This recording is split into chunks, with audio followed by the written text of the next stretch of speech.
शाम को NTA NEET की वेबसाइट, ऑफिशियल वेबसाइट पर एक नोटिफिकेशन आया जिसमें यह कहा गया कि आधार कार्ड भी बच्चों को अपडेट करके रखना है अपना। नीट फॉर्म में भी काम आएगा और बाद तक यानी कि एडमिशन तक बहुत इंपॉर्टेंट रहेगा। दूसरा बात एक हुई जहां बच्चों को बहुत कंफ्यूजन हुआ और वो था अपार ID.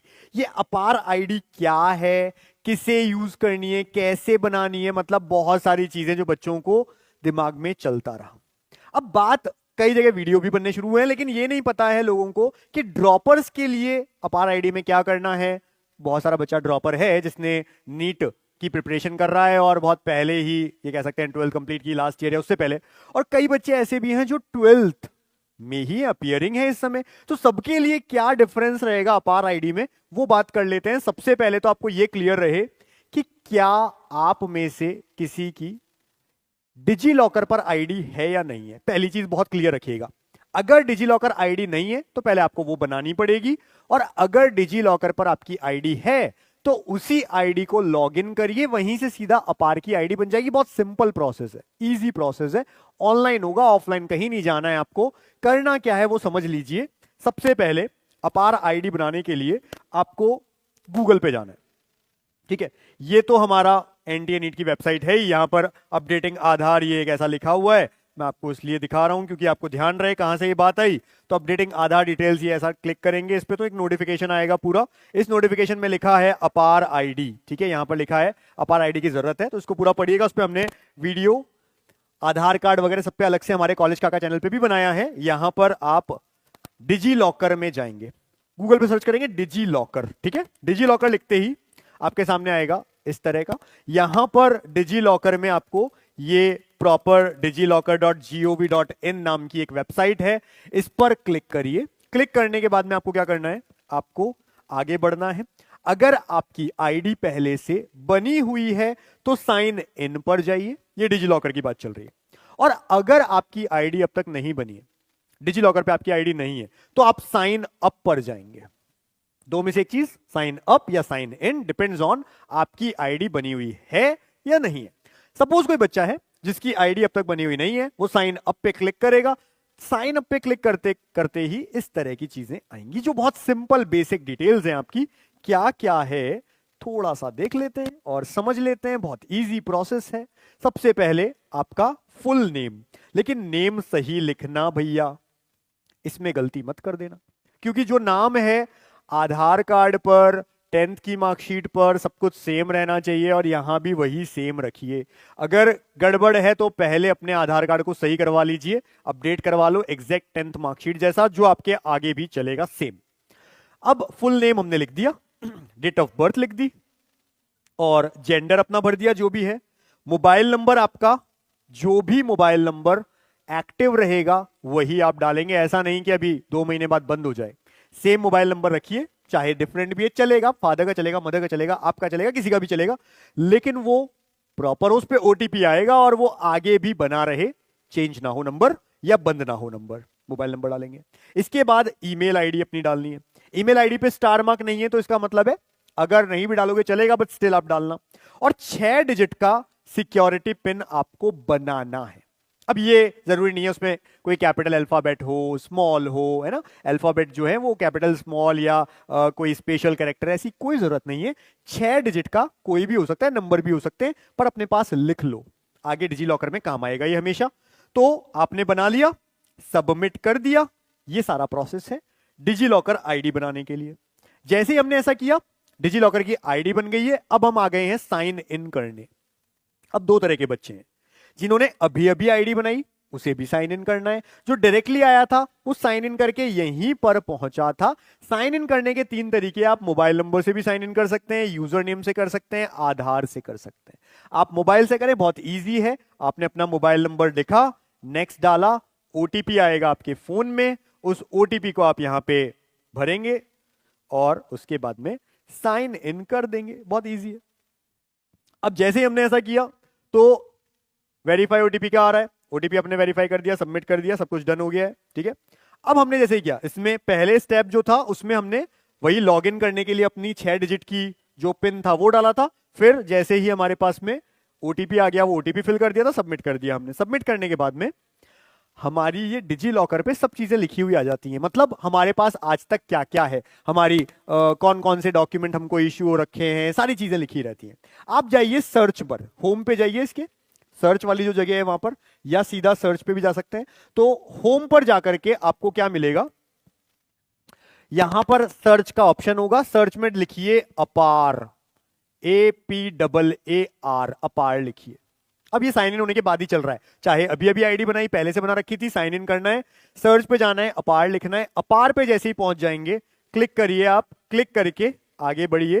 Academic bank of credentials में है ना, क्रेडिट्स में आप जाएंगे, अपार आईडी में क्लिक कर देंगे। अपार आईडी में आपको कुछ बेसिक डिटेल्स भरने को मिलेंगी, जिनमें से कुछ तो सेम है, ठीक है। वही सब चीजें जो आपके डिजी लॉकर पे थी अपने आप लिखी हुई आ जाएगी। नेम, ठीक है, नेम आ जाएगा आपका, जो आधार कार्ड पर भी है, डिजी लॉकर में भी है। डेट ऑफ बर्थ आपकी लिखी हुई आ जाएगी, जेंडर लिखा हुआ आ जाएगा, मोबाइल नंबर आपको लिखना है, identity value, identity type, admission year, ये 3 चीजें हैं जहां बच्चों को दिक्कत आ रही है। तो इनको आप ढंग से सुन ले मेरी बात को अच्छे से। अभी पहली बात ये ध्यान रखना, अगर आधार अपडेट नहीं है, पहले वो प्रोसेस करवा लो। कई बार आधार अपडेट होने में भी 1 महीना लग जाता है। अगर नीट का फॉर्म, जैसे हमने अपनी वीडियो में भी बताया था, जो कि कॉलेज कॉका पे हमने डाली थी हमारे चैनल पे, हमने कहा था फैब मिड से स्टार्ट होकर के, लगभग स्टार्टिंग फर्स्ट सेकंड वीक, मान लीजिए सेकंड वीक से फैब के शुरू होगा आपका नीट का फॉर्म भरना, और मार्च के सेकंड थर्ड वीक तक चलेगा, यानी 1 महीने का टाइम मिलता है, फैब टू मार्च चलेगा आपका। अगर अभी भी आपने आधार अपडेट करने को दिया, 20 दिन लग जाएगा, 1 महीना लग जाएगा, कुल मिलाकर के आपकी सारी प्रोसेस हो जाएंगे। तो पहले आधार कार्ड अपडेट कर लो, फिर ये अपार आईडी बना लो। इसमें हमें क्या चाहिए, हमें आइडेंटिटी वैल्यू, आइडेंटिटी टाइप और एडमिशन ईयर कहा जा रहा है। पहले आप जाओ आइडेंटिटी टाइप में, पहले टाइप में जाओ, ठीक है, और देखो कि वो टाइप क्या है, यानी कि आपका कोई रोल नंबर आपको भरना है, आपको रजिस्ट्रेशन नंबर भरना है, कुछ भी हो सकता है ये। अब 2 तरह के बच्चे हैं, एक वो जो ड्रॉप कर रहे हैं, एक वो जो 12th में है। जो 12th में अपियरिंग है उनको कुछ नहीं करना है, सिंपली अपने 12th क्लास का यहां पर आइडेंटिटी वैल्यू में रोल नंबर डाल देना है, आइडेंटिटी टाइप में रोल नंबर पे क्लिक कर देना है, चाहे तो अपना रजिस्ट्रेशन नंबर भी डाल सकता है, और एडमिशन ईयर जो आपका था, जो आपका एडमिशन ईयर है 12th क्लास का, वो आप डाल देंगे। ये 12th वाले बच्चों के लिए। अब जो बच्चा ड्रॉपर है उसके ऊपर है, वो चाहे तो 10th का डाल दे यहां पे, चाहे तो 12th का डाल दे, अगर वो कॉलेज में है कॉलेज का डाल दे। कुछ बच्चे ऐसे भी हैं जिनकी अपार आईडी भी बनी हुई है, हो सकता है कहीं बीएससी कर रहे हैं, कहीं कोई कॉलेज में गए, वहां उनसे अपार आईडी बनवाई गई थी, तो उनकी अपार आईडी ऑलरेडी है। उस केस में उनको कुछ नहीं करना है, कोई चेंज करने की जरूरत नहीं है। आप एंट्री करके अगर देखते हैं कि कुछ आपको एडिट ऑप्शन मिल रहा है, आप कर सकते हैं, बाकी चेंज करने की कोई जरूरत नहीं है। आप एज इट इज रखिए, आपकी अपार आईडी आपके काम की है, बस कुछ नहीं करना आपको, ठीक है ना। लेकिन जो पहली बार बना रहे हैं, और मैंने कहा ड्रॉपर का स्टूडेंट है, चाहे तो वो यहां पर आइडेंटिटी टाइप में रोल नंबर लिखे, कुछ भी लिखे, और एडमिशन ईयर अपने 10th का दे, 12th का दे, जो चाहता है वो लिख सकता है। अगर बीएससी कर रहा है उसका भी दे सकता है, मतलब वहां कोई लिमिटेशन नहीं है। एक और चीज, जब लास्ट में आई एम अ स्टूडेंट एट ये लिखा रहता है, अगर बोर्ड का बच्चा है 12th में है तो वहां कुछ बोर्ड्स के नाम है, सीबीएसई से लेकर के अलग अलग स्टेट बोर्ड्स के, वहां पे बहुत सारे कॉलेजेस के भी नाम है, यूनिवर्सिटीज के भी नाम है। तो ये आपके ऊपर है, आप कॉलेज यूनिवर्सिटी जिसमें भी आप क्लिक कर सकते हैं। लास्ट ऑप्शन एक नन भी है, एक ऑप्शन वहां पे NONE नन मिलेगा। अगर आपका कॉलेज, आपकी यूनिवर्सिटी, आपका बोर्ड कुछ भी नहीं है, यहां पे नन लिख दो, कोई फर्क नहीं पड़ता। ऊपर 12th का मार्कशीट का जो भी अपना रोल नंबर है वो लिख दिया, 12th का आपने बता दिया कि हम आइडेंटिटी टाइप में रोल नंबर भर रहे हैं, और अगर आपका बोर्ड ही नहीं मिला यहां पे, नन कर दो, तो नन भी कर सकते हो, उसमें कोई दिक्कत की बात नहीं है। कुल मिलाकर के आपको इसे भरना है। आप देखिए क्या क्या करना है हमें, हमने कुछ चीजें भर दी। अब जैसे ही हम आइडेंटिटी टाइप में आए, हमसे कुछ ऑप्शन मांगे गए कि आइडेंटिटी टाइप में आप रोल नंबर भरना चाहते हो, रजिस्ट्रेशन नंबर भरना चाहते हो, एनरोलमेंट नंबर भरना चाहते हो, न्यू एडमिशन है या नन। तो आप चाहें इनमें से किसी को भी क्लिक करें ना, आप न्यू एडमिशन पे भी जा सकते हैं, लेकिन एडमिशन ईयर नहीं पता हमारे को, छोड़ सकते हैं। इसी साल एडमिशन होने वाला 2025 लिख के छोड़ सकते हैं, मतलब आपके ऊपर है। और जब आप आई एम अ स्टूडेंट एट तो नन कर सकते हैं, ऐसी कोई दिक्कत की बात नहीं। तो आपके ऊपर है, कुछ भी नहीं मिल रहा तो नन पे चल जाओ, ठीक है, ओके चलेगा आप। लेकिन कोई ना कोई आइडेंटिटी टाइप आप डाल दें, इनमें से 10th 12th का भी डाल सकते हो। तो आपने डाल दिया, ठीक है। हमने आइडेंटिटी वैल्यू पे एक चीज लिखी, अब आइडेंटिटी टाइप हमने लिख दिया है, हमने रोल नंबर भरना है। रोल नंबर जो डालना है वही आइडेंटिटी टाइप में हम लिखेंगे। सपोज मैंने 12th का डाला, मैं ड्रॉपर हूं, मैंने 3 साल ड्रॉप किया है, एग्जाम्पल, मैं ड्रॉपर हूं, मैंने 3 साल का ड्रॉप कर रखा है, स्टिल मुझसे पूछा जा रहा है, मैं कह रहा हूं मुझे रोल नंबर भरना है, किसका भरना है, मैं 12th का रोल नंबर भर देता हूं, ठीक है, 12th तो की है ना मैंने, मैं 12th का रोल नंबर भर दूंगा। फिर मुझे बोला जाएगा एडमिशन ईयर, तो मैं 12th का एडमिशन ईयर लिख दूंगा। और मुझसे पूछा जाएगा I am a student at, अभी मैं एट प्रेजेंट कहीं का भी स्टूडेंट नहीं हूं, तो मैं नन पे चला जाऊंगा।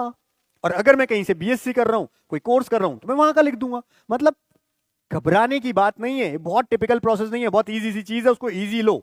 ठीक है, कोई तुम्हारा इस वजह से फॉर्म रिजेक्ट नहीं कर देगा, एडमिशन रिजेक्ट नहीं कर देगा, इतनी बात मैं बता रहा हूं। बाकी डॉक्यूमेंट्स इंपॉर्टेंट होते हैं, कास्ट सर्टिफिकेट और बाकी की जितनी भी चीजें हैं, वहां जरूर होती है दिक्कतें, तो हम उसके लिए अपना बताते हैं आपको कि कैसे हमसे जुड़ सकते हो। ठीक है, वो एक अलग प्लान है। यहां पर आप एडमिशन ईयर में चल जाएं, और 1940 तक का दिया हुआ है, तो इतना पुराने किसी बच्चे होंगे नहीं, लेकिन अगर किसी ने 1990 से 2000 के बीच में भी 12th की है, वो डाल सकता है। मतलब इतना पुराना भी आराम से है, 1940 तक का दे रखा है, यानी अपार आईडी कोई भी बना सकता है इस देश का इंसान। ठीक है, तो ऐसा हुआ। कुछ बच्चे ऐसे हैं जो हमें दूसरे देश से देख रहे हैं, नेपाल से देख रहे हैं, यूएई से देख रहे हैं, बहुत सारे ऐसे बच्चे होते हैं।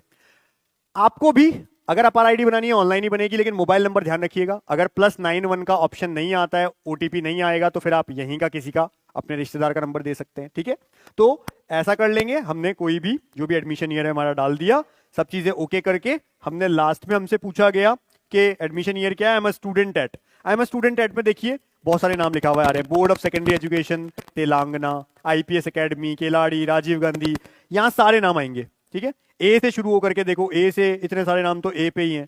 ठीक है, सारे आएंगे, central board of secondary education CBSE भी आएगा, और एक इसमें ऑप्शन होगा नन। अगर आपको नहीं मिलता है आप नन पे चले जाइए भैया, कोई दिक्कत की बात नहीं है, नन। ठीक है, हम नन पे चले गए। तो हमने सिंपली क्या डाला, हम अगर ड्रॉपर हैं, हमने क्या किया, हमने 12th का रोल नंबर लिख दिया, आइडेंटिटी टाइप में रोल नंबर डाल लिख ही दिया हमने कि रोल नंबर डाल रहे हैं हम, हमारा 12th का एडमिशन ईयर हमने लिख दिया, और आई एम अ स्टूडेंट एट, आज मैं कहीं का भी स्टूडेंट नहीं हूं, मैंने नन लिख दिया, चलेगा। ठीक है, गेट डॉक्यूमेंट, अगर 12th के हो तो एडमिशन ईयर 12th का डाल दो, अपीयरिंग इस साल का जो भी आपका रोल नंबर तो आ ही गया होगा, डाल दो, रजिस्ट्रेशन नंबर होगा जो भी होगा डाल दो, और आई एम अ स्टूडेंट एट, आप किसी बोर्ड में सीबीएसई के हैं जहां के भी हैं वो डाल दो। कुछ बच्चे ऐसे हैं जो मुझे लगातार कह रहे हैं कि सर गुजरात का नाम नहीं आ रहा है बोर्ड का, अगर नहीं आ रहा है नन डाल दो ना, मतलब घबराने की बात नहीं है, सिंपल प्रोसेस है। तो आप ऐसा करके सीधा पहुंच सकते हो। आपकी कोई क्वेरी है, मैं साथ साथ में देख लेता हूं और आगे बढ़ता हूं। मैं आपकी क्वेरी को भी साथ में लेता हूं, और बहुत इंपॉर्टेंट बात कर रहा हूं कि अब यहां से अपने को नंबर बढ़ाने हैं नीट में, तो भी हमारे पास में एक बात है बहुत इंपॉर्टेंट, चैनल को तो सब्सक्राइब रखिए भाई, चैनल सब्सक्राइब रखना बहुत जरूरी है आप लोगों के लिए, क्योंकि हम बहुत सारी चीजें लास्ट तक आपको गाइड करते रहते हैं। बिल्कुल कॉलेज जहां से बीएससी कर रहे हैं वो यूज कर सकते हो आप।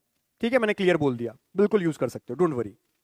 इतनी बार बोला है मैंने अभी अभी में, तो अगर आपने सुना हो, मैंने ये सारी बातें बता दी है। कोई यूनिवर्सिटी की डिटेल भी चाहो लिख सकते हो, कुछ नहीं लिखनी है तो नन लिख दो, ये आपके ऊपर है। ठीक है, रोल नंबर कहां से लाएं, पढ़ा होगा ना, 12th का रोल नंबर नहीं है, मार्कशीट पे लिखा रहता है, काहे टेंशन ले रहे हो। ठीक है, 10th का 12th का जो रोल नंबर है डाल दो ना, कौन इतना पूछ रहा है आपसे। ठीक है, आगे अब किसी को चाहिए, ये अपार आईडी में हम आ गए, हमारा जो डिजी लॉकर है उस डिजी लॉकर पे हमारे पास लिखा हुआ आ गया कि आपकी अपार आईडी भी बनी हुई है, आधार कार्ड है अपडेटेड, कोविड वैक्सीन लगी हुई है, pen, 10th marksheet, 12th marksheet, 12th migration, जो भी आपको मिला है सब आपके डिजी लॉकर पे सेव हो जाएगा। ठीक है, इसी तरह से ऐसी फाइनली एक आईडी बन करके आएगी जिसमें आपकी फोटो भी होगी, सारी चीजें होंगी। ये देखो यहां पर हमने ब्लर किया है, एक फोटो आएगी यहां पर। ठीक है, यहां पर एक क्यूआर कोड स्कैन का आएगा, इसलिए मैंने कहा आधार कार्ड अपडेट कर लो, अगर फोटो अपडेट होनी है तो अभी हो जाएगी। नेम लिखा होगा यहाँ पे, आपका डेट ऑफ बर्थ होगा, जेंडर होगा, ये आपकी अपार आईडी है, इसको अपने पास सेव रख लो। ठीक है, ये